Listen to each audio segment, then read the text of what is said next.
Vous êtes chargé de recherche au CNRS en histoire du christianisme en Iran pré-islamique. Vous avez une habilitation à diriger des recherches, un doctorat en sciences religieuses de l'EPHE, un diplôme d'études syriaques de l'ELCOA.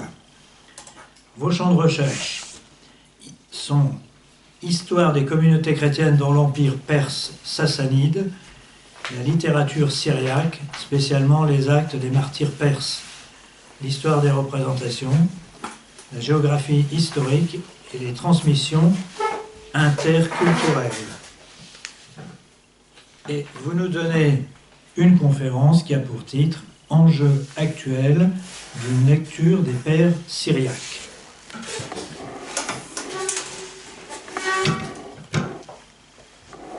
Merci beaucoup.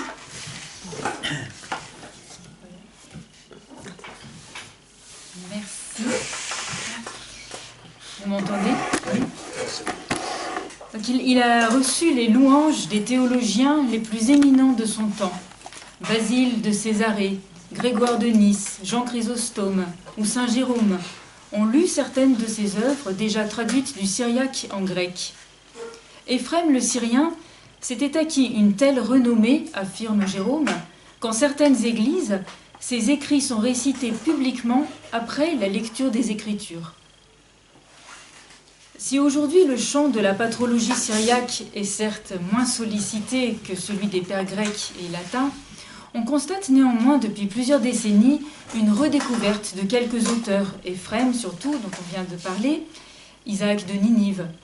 Au niveau international, grâce à un effort important de mise à disposition des textes patristiques auprès d'un large public, et notamment des fidèles, je pense au mensuel Magnificat, qui ouvre régulièrement sa rubrique « Méditation à des pères syriaques », Théodore de Mopsuest, Philoxène de Maboug. Je pense aussi à une approche de ses écrits à travers la liturgie des heures, comme en particulier dans le 3e tome de Sœur Marie Ancilia, paru chez Paroles et Silence en 2018. Je pense enfin au missel du dimanche 2023, coédité par Bayard et Artege, qui offre quelques extraits significatifs de ses pères. Auprès du public cultivé ou scientifique, éditions critiques, traductions et commentaires ont été initiés dès le début du XXe siècle grâce aux grandes collections orientalistes bilingues du corpus des écrivains chrétiens orientaux de Louvain, édité par Peters, de la Patrologia Syriaca, de la Patrologia Orientalis de chez Brepols, ou plus récemment des sources chrétiennes aux éditions du Cerf, qui s'ouvrent aux pères syriaques, contribuant à un renouveau des études patristiques syriaques. Alors, on peut se poser la question, qu'est-ce qu'un père syriaque? Au sens strict, chaque église syriaque, qu'elle soit miaphysite, c'est-à-dire relevant du patriarcat d'Antioche, ou diophysite stricte, patriarcat de Séleucique-Ctésiphon sur le Tigre, puis de Bagdad. Donc chacune de ces églises distingue ses propres pères. Pour les premiers, donc miaphysites, Sévère d'Antioche, Jacques de Sarougue, autour de 520, et Jacques d'Édesse, qui meurt en 708 pour les premiers, Théodore de Mopsuest et Narsaï pour les seconds.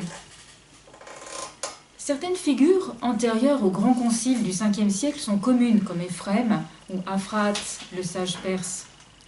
D'autres sont propres à une seule église syriaque, mais sont cependant reconnues par toutes, comme Jacques de Sarougue, qui est pourtant anti-chalcédonien. Par ailleurs, de grands théologiens qui contribuèrent à définir la christologie propre à leur église peuvent être considérés comme référents. Par exemple, Philoxène de Maboug pour les miaphysites, ou Babaï le Grand, on est à la fin du 6e, début du 7e, pour ceux qu'on appelle abusivement les nestoriens. Alors, pourquoi lire les pères syriaques aujourd'hui? Leurs écrits ne sont-ils pas marqués par des énoncés polémiques, relevant du passé, ou par des intérêts éloignés de nos repères culturels? À ces périodes d'intenses débats sur les définitions autour de la personne du Christ, leurs interprétations servaient avant tout d'arguments de controverse. Mais leurs exégèses pouvaient aussi parfois s'éclairer par un rattachement assumé à une christologie unitaire ancienne. Par ailleurs, leur manière d'appréhender le texte biblique, une certaine vision du monde, constituent des ressources singulières pour approfondir le mystère chrétien. Alors, parmi les enjeux actuels d'une lecture des pères syriaques, je vous en propose 5 qui me paraissent devoir retenir l'attention. Un rapport original aux Écritures, grâce à la richesse de leur ancrage sémitique, l'éclairage qu'ils peuvent apporter pour aborder la christologie contemporaine, un intérêt culturel dans le cadre d'une théologie contextuelle, et aussi singulièrement une vision écologique. Et enfin, bien sûr, leur apport dans le cadre d'un renouveau de la spiritualité. Donc d'abord, un rapport original aux Écritures. L'un des intérêts majeurs du renouveau des études patristiques, surtout depuis la seconde moitié du XXe siècle, est un retour aux Écritures pour la réflexion sur le Christ. À cet égard, les lectures des pères syriaques peuvent être d'une grande richesse, compte tenu d'abord de leur ancrage sémitique.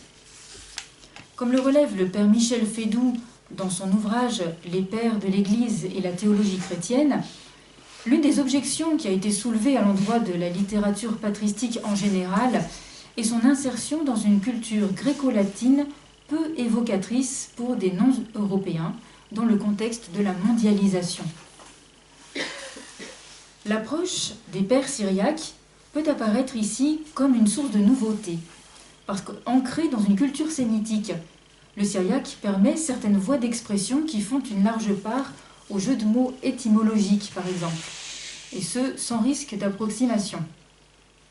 Dans ce cadre, l'usage de procédés gématriques, appliqués à la compréhension des Écritures dans leur unicité, introduit le lecteur à une richesse originale pour l'intelligence de la foi. Nombre de passages de textes hagiographiques s'éclairent sous cet angle. Éphrem y a souvent recours. Dans ses hymnes sur la Nativité, par exemple, édité récemment par le père François Cassingena, Éphrem glose sur la lettre Yod, la première lettre du nom Yisho, Jésus, qui correspond au chiffre 10 dans l'ordre de l'alphabet syriaque, occasion d'une exégèse sur le 10 du mois de Nisan, en Exode 12, date à laquelle était choisi l'agneau pascal en mars-avril. La conception de Jésus est placée à cette date pour signifier sa mission, ce qui le désigne comme l'agneau de Dieu. Alors je vais vous citer un extrait de l'hymne sur la Nativité, l'hymne 26. Donc c'est Éphrem. Yod se trouve au début de ton nom, Isho. Il se trouve au 10 du mois de Nisan. Au 10, tu es entré dans le sein de la Vierge. Ta conception se fit dans le symbole du nombre parfait. Le chiffre 6 est complet aussi. Au 6 de Canoun, ta naissance a réjoui les 6 directions. Le nombre 10 est la somme. Et le 6e est la somme des sommes. Le 10 a sa conception, le 6 a sa naissance. Sa naissance a donné la joie aux 4 directions, et à la hauteur, et à la profondeur. Et comme la numération a seulement 10 degrés, la création a 6 dimensions. La hauteur et la profondeur et les 4 directions emplies de toi. La lettre Yod de Jésus, notre roi, est la reine de tous les nombres. De sa perfection dépendent tous les calculs, comme en Jésus, tous les esprits sont unis. Fin de citation. Ces procédés gématriques permettent des approches exégétiques assez originales. Le chiffre 6, quant à lui, donné comme jour de naissance de Jésus au mois de Canoun, c'est-à-dire en janvier pour l'épiphanie, est une évocation universalisante. Éphrem considère qu'il existe 6 dimensions du monde, 6 équivalents à la totalité de l'univers. Le symbolisme des nombres renvoie le lecteur à toute une herméneutique biblique sous-jacente, une relecture spirituelle qui ouvre à un mode de compréhension impliquant un sens intérieur, au-delà de l'approche proprement historique du texte biblique, une approche historique qui est d'ailleurs une perception anachronique pour ces périodes. Ce sens intérieur des Écritures, basé sur des interprétations christocentrées, implique une approche confessante, bien sûr, pour saisir l'inspiration du texte sacré et les significations multiples des symboles. Dans la culture syriaque, la musique a une place essentielle dans la transmission des écritures. C'est aussi l'une des richesses de l'expression patristique.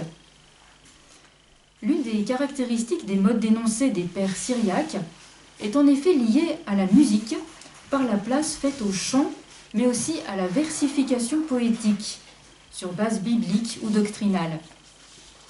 Leur théologie s'exprime fréquemment par voie poétique dans des homélies versifiées qu'on appelle des mèmrées. Jacques de Sarrougue en aurait composé plus de 750, d'après Bar-Hébraeus, dont plus de la moitié a subsisté. Comme pour les hymnes d'Éphrem ou les homélies poétiques de Narsaï, les sujets sont tirés de la Bible ou de l'expérience quotidienne, de la nature ou des grandes phases de la vie, la mort, la naissance, les noces. Dans la culture syriaque, aux périodes antiques et médiévales, l'un des supports premiers de la formation et de l'apprentissage, c'est la mémorisation. Et les moines syro-orientaux vont se faire une spécialité reconnue pour fonder des écoles dans lesquelles l'apprentissage du chant était associé à la formation dogmatique. Le développement des madrachés, ces hymnes versifiés à fort contenu doctrinal, entrecoupés d'un refrain, participe aussi de cette stratégie éducative à finalité missionnaire. Alors, je vais vous lire un extrait de la vie d'Éphrem qui va évoquer le succès de ce genre littéraire populaire. La vie d'Éphrem est un texte assez composite qui a été rédigé au 7e siècle et qui met en scène en fait Éphrem dans ses actions. Voyant que tous les habitants d'Édesse étaient attirés par le chant et en avaient goût par nature, saint Éphrem institua la contrepartie de chansons stupides des jeunes gens. Il rassembla et organisa les filles du pacte, donc des vierges consacrées, et leur fit apprendre des hymnes, des chants en répons et des intercessions. Il arrangea les chants et les versets en mesure rythmique, et il mêla à ces hymnes et ces chants de jolies mélodies qui étaient plaisantes et agréables à leurs auditeurs. Il mit dans les hymnes des paroles d'un sens subtil et des instructions spirituelles sur la nativité, le baptême, le jeûne et toute l'économie du Christ, la passion, la résurrection et l'ascension, ainsi que sur les martyrs, la pénitence et les défunts, de sorte que toute la ville se réunit autour de lui et que ses adversaires furent couverts de honte et disparus. Fin de citation.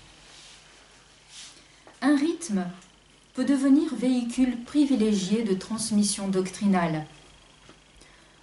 2 siècles avant Éphrem, le philosophe fataliste Bardezan, on est au milieu du IIIe siècle, y avait excellé, lui à qui l'on attribue l'innovation du chant responsorial en liturgie. Éphrem, qui le dénonce avec virulence comme un hérétique, dit qu'il créa, je cite, des hymnes pour offrir aux gens saints d'esprit le poison amer dissimulé par sa douceur. Ces perspectives trouvent un remarquable écho contemporain. La musique peut apparaître comme un lieu théologique, soit dans le cadre d'une formation catéchétique, soit dans un contexte plus proprement liturgique, mais aussi comme un outil missionnaire. La musique est l'une des voies d'ouverture que la Constitution conciliaire sur la liturgie a rappelé, par exemple, en encourageant, je cite, à valoriser les traditions musicales des peuples. Donc c'est le pape Benoît XVI qui s'est exprimé en 2012 aux membres de l'association musicale italienne Santa Cecilia au Vatican, et qui disait que la musique sacrée, je cite, peut avoir et a de fait un rôle important pour favoriser la redécouverte de Dieu, une nouvelle approche du message chrétien et des mystères de la foi. Deuxième intérêt d'une lecture de nos pères syriaques, un éclairage pour aborder la christologie contemporaine.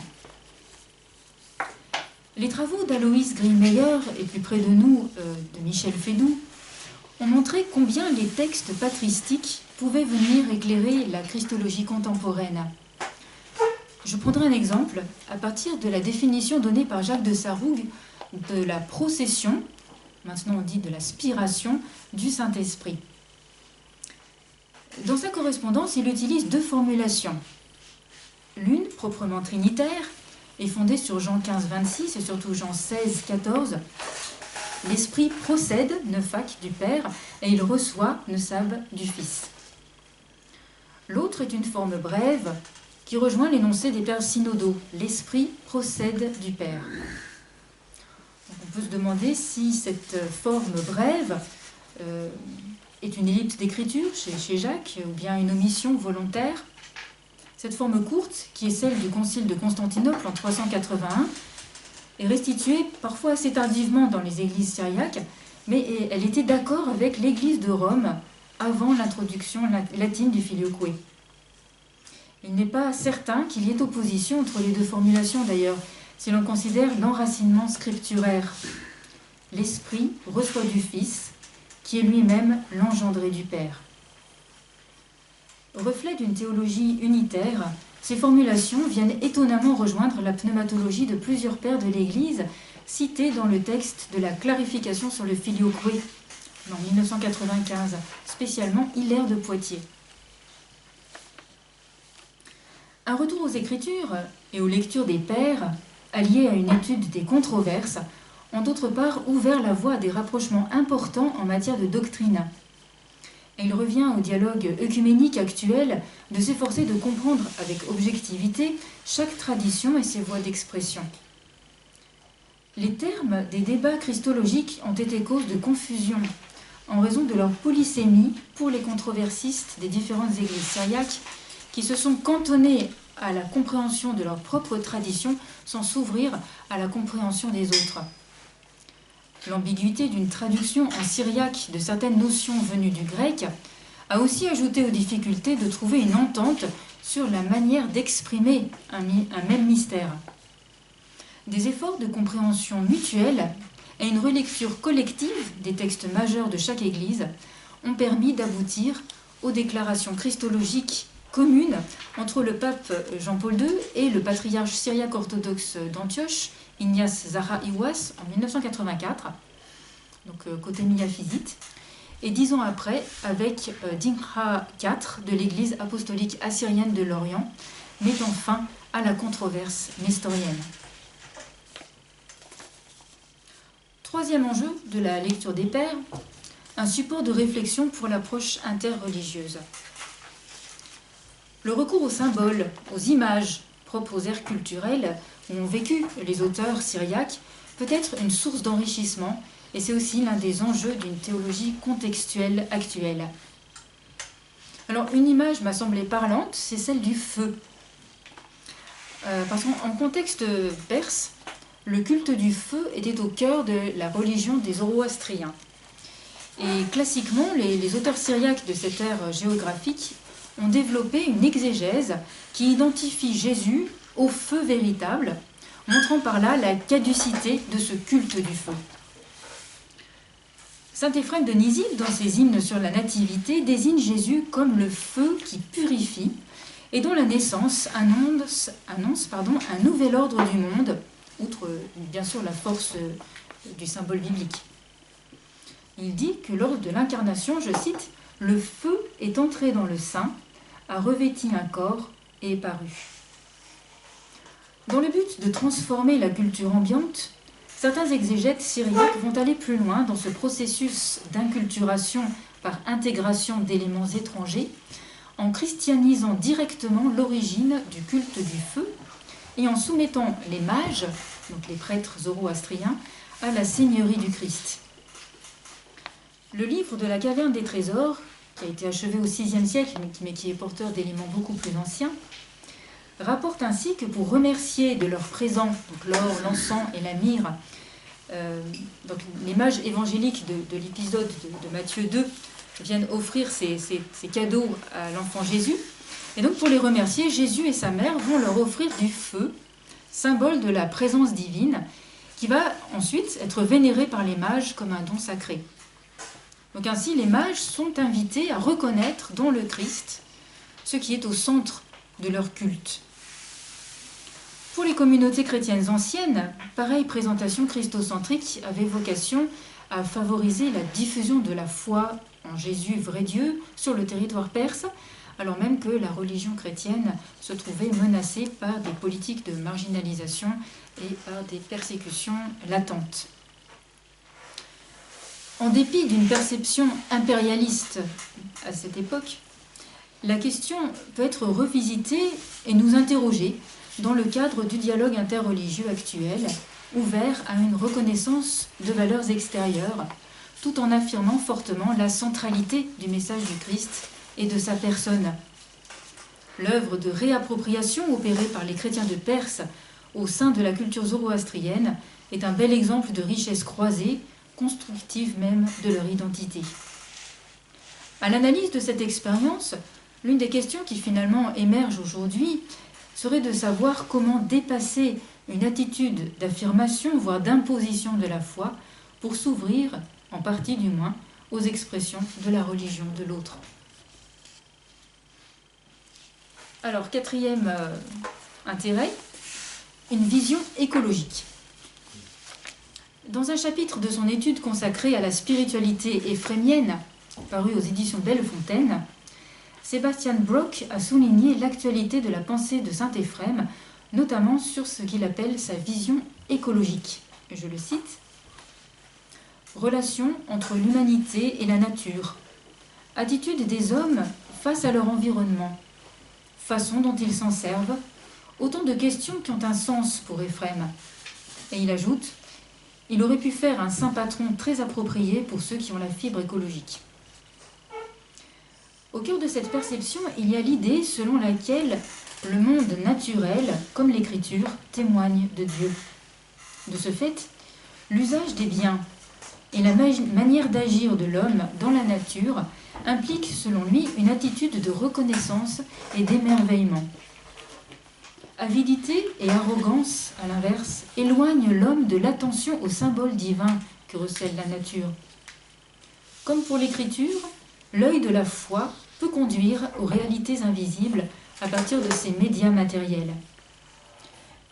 Il y a véritablement un caractère sacramentel dans ce qu'Éphrem appelle la puissance cachée de la nature, un signe de la présence de Dieu qui implique de la part de l'homme d'en user avec respect. Par contre-coup, le péché ou le mal moral, c'est-à-dire le mauvais usage du don du libre arbitre, perturbe l'ordre du cosmos. Dans son commentaire sur la Genèse, Éphrem, qui s'appuie sur les commentaires exégétiques de Théodore de Mopsueste, présente l'introduction de la violence, de la brutalité des bêtes sauvages, par exemple, de l'injustice, comme une conséquence de la chute. Il souligne ailleurs, usant de formules paradoxales, que cette injustice même peut susciter le retour à l'harmonie originelle, à l'image du Christ transpercé par les soldats, laissant jaillir l'eau qui lave de tout péché. En posant des choix justes, l'être humain contribue à restaurer l'harmonie originelle dans la création. Alors, je vous cite un extrait de l'hymne sur les hérésies, donc la 10e. Donc, c'est saint Éphrem. Une personne tombe malade, une autre lui rend visite et l'aide. Une personne a faim et une autre la nourrit et lui redonne vie. Une personne agit sottement, une autre l'instruit, la fait grandir. C'est ainsi que peut s'améliorer le monde. Fin de citation. Le souci de chacun aux besoins de l'autre est finalement le moyen de restaurer la société harmonieuse de l'état originel voulu par Dieu avant la chute. Chez d'autres pères syriaques, comme Narsaï de Nisive, mort en 503, sur qui l'influence d'Éphrem est assez peu décelable d'après Philippe Gignoux, pareille idée d'une nature témoin de Dieu se conjugue à celle d'une co-responsabilité dans l'ordonnancement du monde. Dans ses homélies sur la création, Narsaï précise que chacun est appelé à devenir à son tour un écrivain de l'œuvre divine dans la création, grâce à un engagement dans l'intelligence du mystère de Dieu qui y est contenu. Je vous cite un extrait de cette homélie, donc la 5e. Dieu révéla aux êtres raisonnables la puissance de son essence et de son pouvoir créateur. Et il en fit de savants écrivains de l'œuvre de ses mains. Ils étudièrent un livre savant dans la création qui se trouvait sous leurs yeux. Fin de citation. c'est souligner encore l'étroite corrélation, dans la vision des pères, entre les mondes physiques et spirituels, dans une écologie intégrale qui intègre tout l'être. Dernier enjeu, un renouveau de la spiritualité. L'un des intérêts non moins actuels d'une lecture des pères syriaques est leur remarquable apport dans le cadre d'un renouveau de la spiritualité. Nous observons une redécouverte des auteurs spirituels et mystiques de cette tradition ces dernières années grâce à des travaux de recherche manuscrites et d'édition des textes. Les éditions Kikaïon du monastère de Bosé en Italie ou celles de l'abbaye de Bellefontaine témoignent d'une volonté de faire connaître l'héritage de la spiritualité orientale syriaque. Certains écrits ascétiques, les discours de Philoxène de Mabouk par exemple, s'inscrivent dans la lignée syriaque ancienne, inspirée du livre des degrés, d'Éphrem ou d'Aphrate. D'autres proposent des itinéraires intérieurs. Le plus connu, c'est Jean d'Apamée, autrement dit Jean le Solitaire, on est au 5e siècle, qui développe en précurseur de Jean Climac une progression de la vie spirituelle par paliers, vers ce qu'il appelle un état de transparence, une vie de ressuscité. Citons également Dadi-Chaud du Qatar et ses méditations sur les pratiques du jeûne comme maîtrise de soi, on est à la fin du 7e. D'autres, avec une forte orientation biblique, reflètent une spiritualité du cœur, au centre de l'expérience spirituelle, dans la lignée bien sûr de Macaire le Grand et aussi d'Evagre. Martyrius Sadona, au début du 7e, Jean de Daliata, bien étudié par le père Robert Belay, ou encore Isaac de Ninive, connu aussi sous le nom d'Isaac le Syrien, l'un des écrivains les plus profonds de ces églises, dont les écrits ont été redécouverts ces dernières années grâce aux travaux de Sébastien Brock et du père Sabine Occhiala. Les écrits d'Isaac connurent d'ailleurs une postérité importante par-delà les frontières de son église syriaque orientale, puisqu'ils influencèrent fortement et de façon tout à fait remarquable le mysticisme russe, par exemple, spécialement à travers Siméon, le nouveau théologien, mort au tout début du XIe siècle. Au cœur de ces démarches se trouve la recherche d'une unification intérieure, que le moine apprend à acquérir. « Soyez en paix avec votre âme, dit Isaac, alors le ciel et la terre seront en paix avec vous. » Le terme syriaque, Iridaya, qui désigne le solitaire, étymologiquement, Chad, c'est le un, qui rend compte du monos grec, renvoie directement, comme l'ont montré les recherches d'Antoine Guillaumont, à cette notion d'unicité de l'être. L'iridaya étant d'abord l'unifié dans son être et dans son cœur, dans sa prière aussi, car il se tient dans le recueillement intérieur et a fait choix d'un mode de vie sobre. L'idéal de détachement et d'unité intérieure qu'enseignent ces auteurs, de pureté du cœur, de plénitude, rencontre des interrogations très actuelles autour de la quête d'une intériorité, de la connaissance de soi et du développement personnel. À l'heure où des formes nouvelles de religiosité imposent largement leur voix dans nos sociétés, en particulier le New Age ou la fascination pour le holisme, et où fleurissent les propositions pour retrouver une unification personnelle, à travers par exemple les méditations de type zen ou bouddhiste, ou les salons dits de bien-être, cette littérature d'expérience témoigne d'une sagesse chrétienne pluriséculaire. Dans le déploiement de leur richesse propre, les pères syriaques apportent ainsi leur contribution éclairante à la réflexion sur le christianisme contemporain, un patrimoine à redécouvrir. Merci.